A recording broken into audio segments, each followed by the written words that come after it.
મોરબી જિલ્લા આયોજન મંડળની બેઠક પ્રભારી મંત્રી ત્રિકમભાઈ છાંગાની અધ્યક્ષસ્થાને યોજાઈ। મોરબી જિલ્લા આયોજન મંડળની બેઠક ગુજરાતના રાજ્યકક્ષાના ઉચ્ચ અને તાંત્રિક શિક્ષણ વિભાગના મંત્રી ત્રિકમભાઈ છાંગાના અધ્યક્ષસ્થાને કલેક્ટર કચેરી ખાતે યોજાઈ હતી।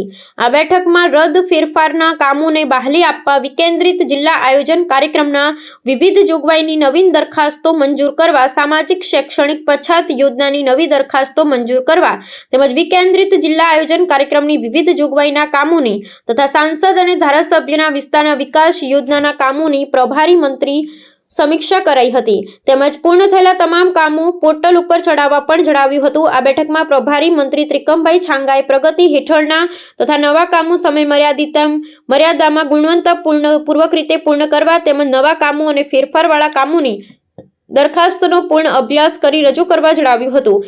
અધિક નિવાસી કલેક્ટર એસ.જે. ખાચર અને આયોજન અધિકારી માંડલિયા દ્વારા બેઠકનું સંચાલન થયું હતું। આ તકે જિલ્લા પંચાયત પ્રમુખ હંસાબેન પારેગી, ધારાસભ્ય સર્વદુર્લભજીભાઈ દેથરિયા અને મેઘજી ચાવડા, કલેક્ટર કે.બી. ઝવેરી, મ્યુ કમિશનર સ્વપ્નિલ ખરે, પોલીસ અધિક્ષક મુકેશ પટેલ, જિલ્લા વિકાસ અધિકારી નવલદાન ગઢવી સહિતના અધિકારી પદાધિકારીઓ ઉપસ્થિત રહ્યા હતા।